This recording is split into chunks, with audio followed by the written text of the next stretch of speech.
श्रीगणेशाय नमः। शङ्करं शङ्कराचार्यं केशवं बादरायणं सूत्रभाष्यकृतो वन्दे भगवन्तौ पुनः पुनः। ईश्वरो गुरुरात्मेति मूर्तिभेद विभागिने व्योमवद्व्याप्तदेहाय दक्षिणामूर्तये नमः। ओम शांति शांति शांति। आप सभी साधकों के हृदय में विराजमान ईश्वरीय सत्ता को मेरा शत शत नमन।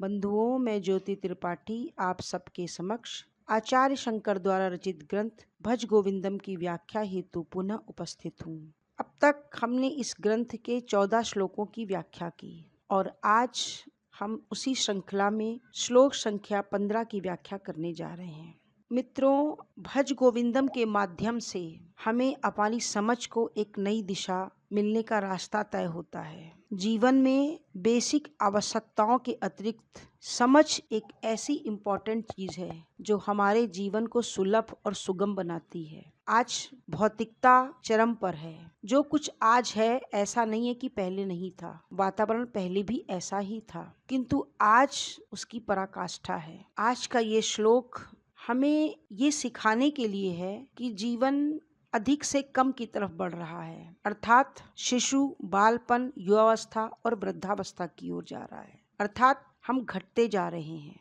तो समझ अगर हमारे जीवन में होगी तो जब हमारे शरीर के अंग शक्तिहीन होंगे तो भी जीवन बिताना आसान और सुलभ होगा। और समझ अगर नहीं है और हम उसी अंधेरे में पड़े हैं, उसी अज्ञानता में पड़े हैं, तो जीवन तो अपने नियम से चलता है लेकिन हमें दुखदायी प्रतीत होगा। तो आइए इस श्लोक का उच्चारण करते हैं, तत्पश्चात इसकी व्याख्या देखते हैं। अंगम गलितं पलितं मुंडम दशन विहीनं जातं तुंडम वृद्धो याति गृहीत्वा दंडम तदपि न मुञ्चत्याशा पिंडम।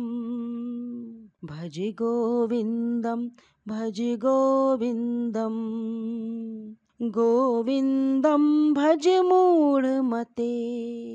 आचार्य शंकर द्वारा रचित इस ग्रंथ में प्रत्येक श्लोक हमारे जीवन के बहुत काम में आने वाला है, जीवन को सही दिशा देने वाला है। लेकिन आज का ये श्लोक गहराई से चिंतन करने पे पता चलेगा कि जीवन की सत्यता समझदारी में ही निहित है। आज समाज में भौतिकता पराकाष्ठा पे है, जैसा कि मैंने कहा। ऐसे माहौल पहले ऐसा नहीं था। पहले लोग सत्संग में जाना, महात्मा का संग करना चाहते थे। सत्य की खोज में उनका रुचि रहता था। हमारे धर्म में 4 आश्रम की बात की गई है, ब्रह्मचर्य, गृहस्थ, वानप्रस्थ और सन्यास। लोगों के दिमाग में यही सीख थी कि एक उम्र के बाद हमें चीजों को त्यागना चाहिए, गृहस्थ की जिम्मेदारी पूरी करके हमें सन्यास की तरफ बढ़ना चाहिए। और इसी चाहत को रखते हुए लोग सत्संग में ईश्वर की तरफ मुड़ते थे, महात्माओं का संग करना चाहते थे।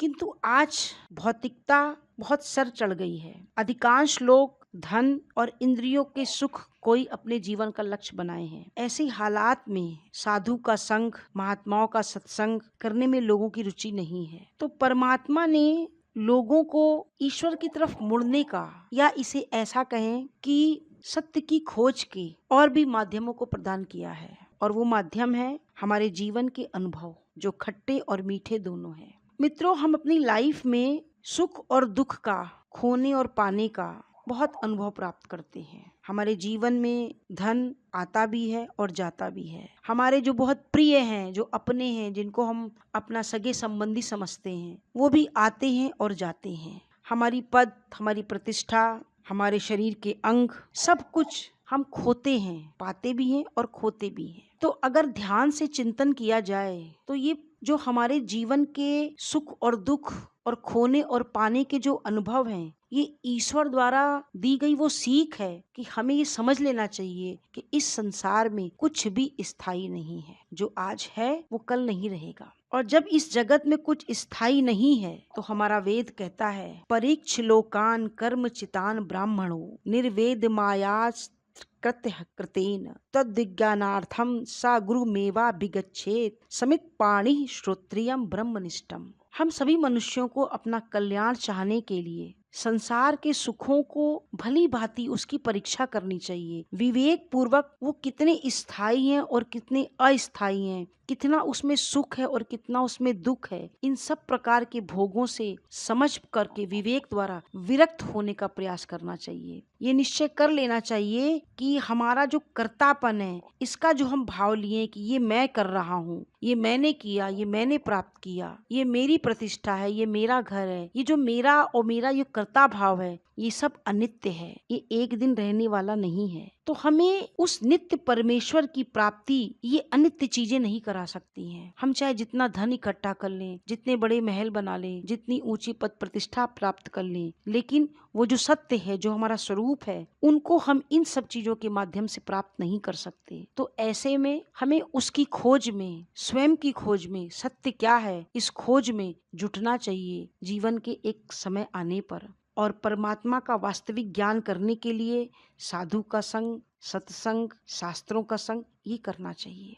मित्रों, समझदार व्यक्ति जीवन में बहुत सी चीजें खोने के अनुभवों से सीख सकता है। यहाँ तक कि जो प्यार और जो केयर उसको युवावस्था में अपने परिवार से, समाज से, मित्रों से, अपने जनों से प्राप्त होती है, वो भी एक दिन समाप्त हो जाती है, खो जाती है। जैसे जैसे हमारी उम्र बढ़ती है, वैसे वैसे हम उस प्यार को, उस केयर को खोते हैं जो हमें अपने घर परिवार से, अपनी पद प्रतिष्ठा के नाते मिलती है। मैं ऐसे कई लोगों को जानती हूँ जिनके घर में बहुत धन है, उनकी संतानें उनकी हारी बीमारी में सारी सुख सुविधा उपलब्ध कराते हैं, धन, मेडिकल, हर तरीके से किसी चीज की कमी नहीं होती है, लेकिन उनको फिर भी दुख है। किस बात का? कि मेरे बच्चे मेरी केयर करते हैं, सब सुविधा उपलब्ध कराते हैं, लेकिन मेरे पास बैठने का उनके पास समय नहीं है। मैं अगर उनके परिवार के बीच बैठता हूँ तो मुझे भगाते हैं, तुम ऊपर जाओ, तुम यहाँ क्या कर रहे हो, खाना खा लिया, जाओ अब यहाँ से। ये तो मेरी स्वयं की आंखों देखी खुद का अनुभव है। और इससे वर्स्ट स्थिति भी आती है। ऐसे भी परिवार हैं जो कहते हैं कि अब तुम्हें आश्रम में रहना चाहिए, वहाँ पे साधु मिलेंगे, सत्संग मिलेगा, भगवान का नाम मिलेगा, तुम्हारी उम्र के लोग मिलेंगे, तुम्हारा यहाँ क्या काम है, हमारे जीवन में अब इंटरफेयर करने की तुम्हें आवश्यकता क्या है। ऐसे भी लोग मिलेंगे। कहने का अभिप्राय ये है कि पिछले श्लोकों में हमने पढ़ा है कि याज्ञवल्क्य अपनी पत्नियों को जब संपत्ति बांट करके जाना चाहते हैं संन्यास पे, तो वो उन्होंने कहा है कि मनुष्य सर्वप्रथम स्वयं को प्यार करता है, और वो किसी को प्यार करता है स्वयं उससे प्यार पाने के लिए। चाहे पुत्र हो, चाहे पति हो, चाहे पत्नी हो, कोई किसी को प्रेम नहीं करता, व्यक्ति सबसे पहले स्वयं को प्रेम करता है। तो जब तक मित्रों हमारी उपयोगिता इस संसार में होती है, तब तक हमें मान, सम्मान, केयर ये सब मिलता है। और जैसे ही हमारी उपयोगिता समाप्त होती है, ऑटोमेटिक वो चीजें धीरे धीरे खोने लगती हैं, जाने लगती हैं। हम अगर किसी के लिए उपयोगी हैं तो हमारे पूछेगा, अगर हम उस पर बर्डन हो रहे हैं तो उसमें हमारा इंटरेस्ट नहीं होगा, उसको हमसे ठीक से बोलने का भी मन नहीं करेगा, और अपनी वाणी से, अपने कर्मों से, अपने एक्शन से बार बार हमें अपमान प्राप्त होता है और फिर हम दुखी होते हैं। और ये सारे अनुभव परमात्मा हमें क्यों देते हैं, हमें विचार इस पे करना चाहिए। एकमात्र उद्देश्य है कि मनुष्य समझे जीवन में प्राप्त होने वाले सुख दुख, धन संपत्ति, पद प्रतिष्ठा, संतान, परिवार, घर, मकान, ये सब विनाशी हैं, ये सब धीरे धीरे छूटते हैं, हम खोते हैं इनको। एकमात्र अल्टीमेट सोर्स जो है, जिससे हमें हमेशा प्रेम और केयर मिल सकती है, वो परमात्मा है, और हमें उसको पाने का प्रयास करना चाहिए। हमें दुनिया की बाहरी चीज़ों से जितनी एक्सपेक्टेशंस है उसको कम करना चाहिए। हम जितनी एक्सपेक्टेशंस परिवार पे, समाज पे रखेंगे, हमें उतना कष्ट होगा। आज का ये श्लोक यही बताता है, अंगम गलितम पलितम मुंडम दशन विहीनम जातम तुंडम। हमारी जब वृद्धावस्था आती है तो हमारे शरीर के अंग गलते हैं, अर्थात क्षीर्ण होते हैं, हमारे सर के बाल सफेद हो जाते हैं पककर, हमारे दांत हमारा मुंह जो है बिना दांतों के, हमारे दांत गिरने लगते हैं और एक ऐसी अवस्था आती है कि हमको डंडा लेके चलना पड़ता है। वृद्धो याति गृहीत्वा दंडम, हम डंडे के सहारे चल पाते हैं, हम सही तरीके से चल पाने में भी असमर्थ हो जाते हैं। तदपि न मुंचत्याशा पिंडम, लेकिन पाने की आशा हमारे अंदर फिर भी बनी रहती है। इस श्लोक के माध्यम से आचार्य यही बताना चाहते हैं कि समय रहते ही चेत जाना उचित होगा। और जब हम समय रहते ही चेत जाते हैं, समझ जाते हैं, सत्यता को जानने लगते हैं, तो हम उस परमात्मा की तरफ, स्वयं की खोज की तरफ हम मुड़ते हैं। जबकि अधिकांशतः लोग उम्र के 70 वर्ष प्राप्त होने पर भी उनका ध्यान अच्छा भोजन, सुंदर चीजें, सुख के साधन, परिवार, मोह माया इसमें लगा रहता है। आचार्य इस श्लोक के माध्यम से यही बताना चाह रहे हैं कि अपनी समझ को विकसित करो और इन चीजों से बचो। युवावस्था में हम कभी नहीं सोचते हैं, जब हम स्वस्थ होते हैं तो हम कभी नहीं सोचते हैं कि हमारे शरीर में कितने जोड़ हैं, हमारे दांत कितने कटीले हैं, या हम क्या क्या खा रहे हैं। उस वक्त तो हमको बस एक जोश होता है, लेकिन वृद्धावस्था में हमारा एक एक जोड़ हिलता है तो हमें गिनती भी पता चल जाती है कि कहाँ कहाँ पर जोड़ है। कोहनी में जोड़ है तो घुटने में जोड़ है, तो टखने में जोड़ है, कहाँ जोड़ है। ईश्वर वार्निंग देता है मित्रों इन सब अनुभवों के माध्यम से कि हम इस मटेरियलिस्टिक लाइफ को, जिसको हमने जीवन के 50 साल, 60 साल, 70 साल जिया है, हम इससे अब छूटे। मैं देखती हूँ बहुत क्या लगभग सभी जितने डायबिटिक पेशेंट हैं उनको शुगर मना है, मीठी चीजें मना है, तो वो शुगरलेस चीजें ढूंढते हैं, लेकिन उनको वो चीजें स्वाद में चाहिए। आलू भी शुगर फ्री आलू, शुगर फ्री की गोलियां। हम इस विषय में नहीं विचार करते कि हमने जिसको जीवन के 60 साल तक खाया है अब हम उसका त्याग कर दें। ये विचार हमारे मन में नहीं आता। हम उसका अल्टरनेट ढूंढते हैं, इसके बदले में हम क्या खा सकते हैं। हमें अगर चॉकलेट खानी मना है तो हम कैफीन फ्री चॉकलेट खाएंगे। त्याग के बारे में नहीं सोचेंगे कि हम चॉकलेट खाना छोड़ दें, ये हमारे लिए अब फ्रूटफुल नहीं है, ये हमारे स्वास्थ्य को हानि पहुंचाने वाली है। तो हम अल्टरनेट ढूंढते हैं। क्यों? क्योंकि हमें स्वाद चाहिए, हम अपनी इंद्रियों को सुख सदैव देना चाहते हैं। और ऐसी अवस्था आती है कि वो इंद्रियां साथ छोड़ना शुरू करती हैं, लेकिन हमारा मन भोगने से बाज नहीं आता। जबकि अगर हम अपनी समझ को डेवलप करें तो हमारे अंदर जो आंतरिक स्थिति उस वृद्धि को प्राप्त करती है, जिससे ये धन और ये बाहरी सुख ये केवल हमारी आवश्यकता भर के रह जाते हैं। हमारी मानसिक स्थिति में ये बन जाता है कि मेरी जितनी जरूरत है उतना मुझे लेना चाहिए, और परिणाम स्वरूप धीरे धीरे जो हमारी अहंकार को पुष्ट करने वाली पद प्रतिष्ठा या मैं या हमारे स्वाद को पुष्ट करने वाला विभिन्न प्रकार का भोजन का स्वाद, इन सब चीजों की वैल्यू हमारे अंदर कम होने लगती है। जब हम आंतरिक रूप से अपने को इस स्थिति में लाने के लिए बलवान बनाने की कोशिश करते हैं, और उसके लिए हमें अपने मन पर काम करना होता है, हमें अपने मानसिक स्तर को बढ़ाना होता है, और फिर हम समझ पाते हैं कि जो मनुष्य के जीवन का असली लक्ष्य है, जो परम लक्ष्य है, वो हम तभी प्राप्त कर सकते हैं जब हम चीजों से फ्री हों। मैंने पिछले श्लोकों में भी बताया है कि मुक्ति का मतलब हम आसक्तियों से, जिन चीजों पर हम निर्भर हैं, चाहे वो कोई व्यक्ति हो, चाहे कोई वो वस्तु हो, और चाहे कोई वो दृश्यमान जगत हो, हमारी जिस पर निर्भरता है हम उस निर्भरता से बचें, हमें उनके बगैर जीना आए। तो जब हम आत्मनिर्भर हो जाएंगे, स्वयं पर निर्भर हो जाएंगे, बाहरी चीजों की निर्भरता कम हो जाएगी, तो दुख बचेगा कहाँ। हम भूल जाते हैं कि सुख के साथ साथ दुख आता ही आता है। जो कोई भी सुख ढूंढता है उसको दुख मिलेगा ही। और सत्य तो ये है मित्रों, सब लोग केवल सुख ही ढूंढते हैं, लेकिन ये ही परम सत्य है कि सुख के साथ ही दुख चिपका है। अगर हम अपनी इंद्रियों को ट्रेंड नहीं करेंगे तो एक दिन ये इंद्रियां हमारा साथ छोड़ेंगी, और हमारे पास चीजें हो के भी हम उसका लाभ नहीं उठा पाएंगे। तो बेहतर यही है कि समय रहते ही हम अपने को ट्रेंड करें, और जीवन की ये जो अनुभव हैं इनको हम इनसे सीखें, और अपने जीवन को जो हमने धन प्रधान बना रखा था, सुख प्रधान बना रखा था, उसको हम धर्म प्रधान बनाएं, मोक्ष प्रधान बनाएं। मोक्ष का मतलब है चीजों से मुक्ति, लोगों से मुक्ति, जिन चीजों पर हम, जिनके बिना हम रह नहीं पाते, जिन पे हम डिपेंड है, उनसे मुक्ति, यही मोक्ष है। फिर अगर वो चीजें नहीं होंगी तो भी हम खुश रहेंगे, और वो है तो भी खुश है। उससे कोई बहुत फर्क नहीं पड़ेगा, तो हम तो मुक्त हो ही गए ना। यही है मुक्ति। और हमारा जब समझ डेवलप होगी तभी हम ये काम कर सकते हैं। हमारे जीवन के अनुभव हमारे सबसे बड़े मास्टर साबित होंगे और हमें अपने अनुभवों का अनुकरण करना चाहिए, हमें उनसे सीखना चाहिए, अपने जीवन में उनको शामिल करना चाहिए। जो गलतियां हुई, जो चीज़ें हुई, हमें उनसे उबर के ऊपर आना है। एक मूर्ति जब हम मंदिर में देखते हैं तो स्वतः हमारा मस्तक उसके आगे झुक जाता है। अपार श्रद्धा हमारे हृदय में उत्पन्न होती है। क्यों? क्योंकि हमारी मानसिक वृत्ति यही है कि इसमें परमात्मा है, हमारे ईश्वर हैं और वही सब कुछ है, हमारे असली मालिक वही हैं। हमारा सर झुक जाता है। लेकिन मित्रों, क्या कभी विचार किया है उस मूर्ति को गढ़ते वक्त, मूर्ति के पहले जब वो पत्थर था तो उस पर हथौड़े की कितनी चोट हुई? उन चोटों के माध्यम से ही वो मूर्ति इतनी सुंदर आकृति ले पाई कि उसकी आंखों में मुझे सजीवता दिखने लगी। और हमारे मन के संस्कार जिन्होंने हमें बताया कि इस मूर्ति में परमात्मा है। तो ऐसे ही जो जीवन के दुख सुख हैं, जो जीवन की चोटें हैं, जो दर्द हैं, जो हमें धोखा मिलता है, जो हम चीजों को खोते हैं, ये हमारे जो ये शरीर रूपी मूर्ति है, इसको निखारने के लिए परमात्मा ने भेजा है। हमें इन अनुभवों को उस हथौड़े की मार के समान समझना चाहिए, जिस हथौड़े की मार से एक मूर्ति, एक पत्थर एक बहुत खूबसूरत मूर्ति में तब्दील हो सकता है।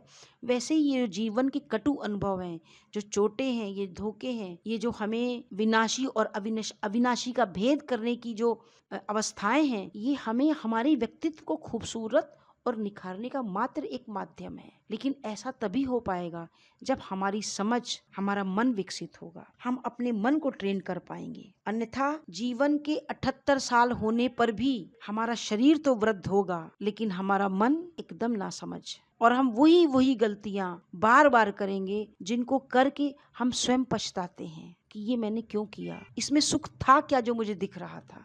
इसी बात को भर्तृहरि अपने वैराग्य षटकम में कहते हैं, वलीभिर्मुख मां क्रांतम पलितैरंगितम शिरः गात्राणि शिथिलायन्ते तृष्णैका तरुणायते। चेहरे पर झुर्रियां पड़ गई हैं, सिर के बाल पक कर सफेद हो गए हैं, सारे अंग ढीले हो गए, परंतु तृष्णा और तरुण होती जाती है। मित्रों, यदि आनंद को प्राप्त करना है तो आशाओं को, इच्छाओं को, ये तर्क वितर्क, ये मोह, ये चिंता, ये लोगों पे निर्भरता, इन सबको हमें छोड़ना पड़ेगा और उस परम सत्ता को जानना होगा जो हम सब के हृदय में विराजमान है। और इसके लिए परमात्मा ने यही माध्यम दे रखे हैं, हमारे वेद, हमारे उपनिषद, हमारी भगवत गीता जी, साधु महात्माओं का संग। इन्हीं के माध्यम से हम उन तक, वहां तक पहुंच सकते हैं। वरना हम 80 साल के में बूढ़े शरीर को लेके भी 5 वर्ष का नासमझ वाला जीवन बिताएंगे और वो गलतियां करेंगे जो हमें जीवन में अंत समय में दुख के अलावा, दर्द के अलावा, पीड़ा के अलावा कुछ भी देने वाली नहीं। जो व्यक्ति अपनी इन चीज़ों को समझ नहीं पाता है, उसकी स्थिति उसी जेल के कैदी के समान होती है, जिसे जेल की कैद में रहने के बाद अपने घर की, अपने परिवार की, अपने बच्चों की याद तो आती है, उनके लिए वो तरसता तो है, लेकिन वहां तक पहुंच नहीं पाता। उसी तरीके से हमारे जब सारे अंग शिथिल हो जाते हैं, हम वृद्धावस्था में पहुंच जाते हैं, तो जो हमने जीवन भर किया है, हमारा मन उधर ही भागता है, क्योंकि हमने अपने मन को ट्रेंड नहीं किया है। हमने जीवन भर तला भरा भोजन खाया तो हमें आज भी वही चाहिए। हमने जीवन भर ऐंठ दिखाई है, अकड़ दिखाई है, धन हमें बहुत प्रिय लगा है तो आज भी हमें धन चाहिए। हम अगर कंजूस हैं तो आज भी हम पैसा बचा के रखना चाहते हैं। हम अपनी इन चीजों पे जब तक काम नहीं करेंगे तो हमारे पास शांति मन में कभी नहीं आ सकती, क्योंकि हम उसी कैदी की तरह तड़पेंगे जो चाह करके भी, चिंतन करके भी, याद करके भी अपने परिवार बच्चों से नहीं मिल सकता। हमारे पास समझ ना होने के कारण अगर हम अपने समय को यूं ही बिताएंगे तो अंत समय में हम सिर्फ पछताएंगे कि ये क्या हुआ। यौवनम जर्यागस्मारोग्यम व्याधि विहितम जीवितम मृत्युर्भियेति तृष्णैका निरुपद्रवा। जवानी बुढ़ापे में, आरोग्यता व्याधि से और जीवन मृत्यु से ग्रसित होता है। अर्थात जवानी और बुढ़ापा एक में ही होते हैं। व्याधि में आरोग्यता निश्चित रूप से होती है और जन्म हुआ है तो मृत्यु पक्का होगी, लेकिन ये तृष्णा, इसको किसी का डर नहीं है। ये सदैव शुरू से अंत लास्ट तक ऐसे ही होती है। आचार्य शंकर भज गोविंदम के माध्यम से बार बार एक ही बात समझाने का प्रयास करते हैं। अपने विवेक को जागृत करिए, उचित अनुचित का भेद करिए, जो सत्य है, जो सच है, उसका साथ दीजिए, उसी का साथ पकड़िए, अपने अनुभवों से सीखिए। शरीर पे काम हम जीवन भर करते हैं, लेकिन अपने मानसिक स्तर पे काम नहीं करते। जब मानसिक स्तर पे काम करेंगे तो शरीर के अंग गलने के बाद भी, वृद्धावस्था आने के बाद भी हम निश्चिंत रहेंगे। आज के श्लोक में इतना ही। शेष पुनः। ओम पूर्णमदः पूर्णमिदं पूर्णात् पूर्णमुदच्यते पूर्णस्य पूर्णमादाय पूर्णमेवावशिष्यते। ओम शांति शांति शांति।